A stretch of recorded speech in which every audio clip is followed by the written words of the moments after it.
Hey guys, welcome back to the channel. My name is Josh and this is Working Man Reads. Thank you for dropping by. If you're new here, please think about subscribing, liking, commenting.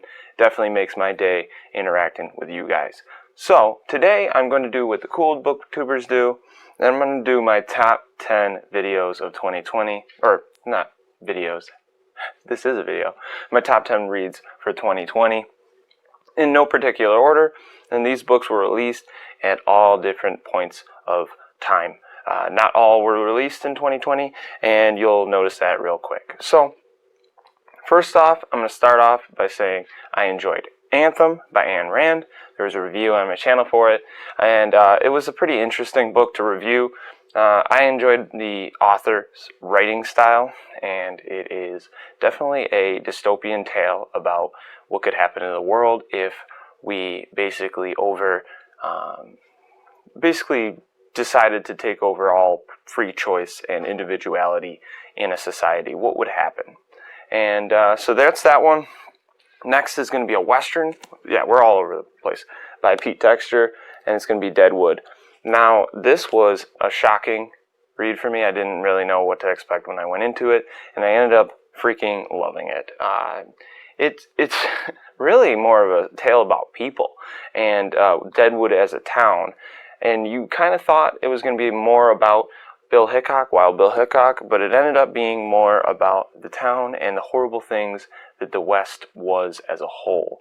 And yeah, there's a lot of emotions in there, and if you haven't read it, definitely check it out.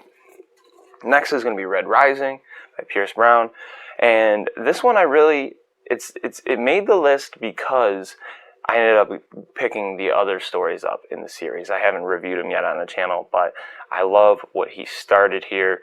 It's a fun little, dystopian sci-fi fantasy blend, and I definitely highly recommend it. So, next is going to be the toughest book that I reviewed on my channel for 2020, and that was The Girl Next Door by Jack Ketchum. Wonderfully written, and definitely an important story to be told because real things happen to people in the world, and this is a brutal, horrible story about a teenage girl who gets abused, and it's not for the faint of heart, but it's an important read, and the author did an outstanding job getting a tough subject matter across, but well. So that happened. Now for a more fun one. We got The Magpie Coffin by Weil E. Young. Now, this one I read just in the perfect time of the year. I read it in the summertime. I was sitting outside, enjoying some cervezas, reading about this crazy guy who's basically bulletproof, going through the West and just destroying anybody that comes in his contact. He's trying to bury his elder, or like his person that he basically trained under. And yeah, so it's a splatter western, so lots of shooting and intense scenes, but definitely worth the read. And it kind of started the whole splatter western thing that is very popular. I think there's like 8 books in the series now, so definitely go check any of those out. I think that they kind of mention each other throughout the series, but it's definitely worth checking out. Next is a short story collection, and it is by Israel Finn, Dreaming at the Top of My Lungs. This one was a lot of fun, outstanding writing, and I definitely highly recommend this if you want to get to know this author, and also if you like a wide variety of horror stories, and maybe a little bit of magical. I don't know. It's different. It's horror, but it's like there's not many collections like this. It's hard to explain. I remember I really loved To Catch a Fly and Deadfall Lane and lots. Great book. I bought it. I ended up buying it for like 2 friends. Next is Parasite Milk by Carlton Melanick III. This book is messed up and a lot of fun. I highly recommend it if you are into any bizarro horror fiction, or if you want to try something different. It's worth a try. Might as well get the other one that I don't have a physical copy of. And that's going to be Workhorse by Sayan Das. It's also an extreme story. I don't want to spoil anything, but definitely some graphic scenes, and it's not safe for work. That's what I'll say about that one.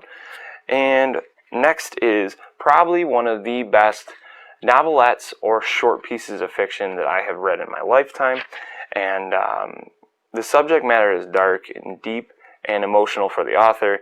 And honestly, he blew me away with it. It's going to be Nick's The Thing in the Ward. You are following Gavin, who's a cancer patient. This story will stick with me forever. You're following Gavin. He signed it for me. Thank you for the support, he says. But really, hey, I like how I did WMR. Definitely, if you haven't given Nick's work a try, I suggest starting with The Thing in the Ward, because you follow Gavin. He's a cancer. He's going through cancer, and he's got lymphoma or leukemia as a child, and he is given an experimental drug. And things aren't what they seem. But really, it's the emotional aspects that the author put into it that I highly recommend it. If you don't know Nick, he's Spooky Noodles here on YouTube, but his fiction stands on its own. Definitely give this out a try. Next is kind of a shocking one also for me, and it's on the top 5 professional sports fiction novels that have ever been written. It is The Professional by W.C. Hines. Wow, I was not expecting this. It's like Rocky. It's like Cinderella Man and Rocky, but like realistic, because you're following this group of gentlemen, and I've never trained for a professional boxing match, as shocking as that is. And it's really cool to get into the minds of these professional athletes as they are trying to accomplish something that not many people have, not many men at that time had accomplished.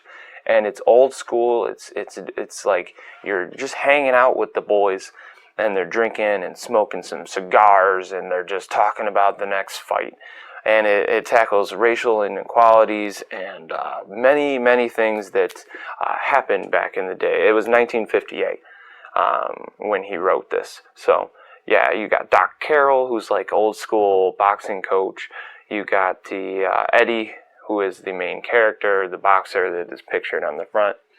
And it's amazing. So yeah, definitely check that one out. So that has been my top 10. And looking forward to 2021. 2020 was interesting at best. And I couldn't be more grateful for all of my subscribers and all of my friends here on YouTube. And thank you guys for coming by. And until next time.